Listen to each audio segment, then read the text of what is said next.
In today's uncertain economic environment, marketing and sales teams are faced with ever-increasing pressure to use their resources in a more efficient manner and do more with less. Nurturing the right number and value of the most promising leads is one such area for optimization. Consider this thought experiment. Do you know exactly how many leads you and each person on your team need in order to hit your annual targets? How do you know which are the right ones to pursue? And what happens when you fall short of those targets? Do you try to understand why and why you didn't know earlier? Our lead scoring solution with its reverse funnel analytics feature eliminates a great deal of this guesswork and helps your teams to ensure resources are invested in the right place. Our solution serves as a tool to immensely improve the collaboration between marketing and sales.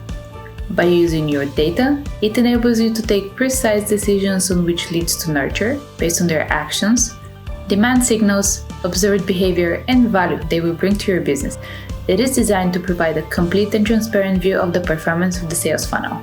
The dashboard gives insights into why and where the funnel is deviating from target. By looking at the patterns embedded in its model, it offers suggestions for strategy improvements. It answers the questions of how many and what type of leads do you need to keep the funnel in optimal health. Decision uncertainty is reduced with root cause information and conversion rate indicators obtained from your latest performance.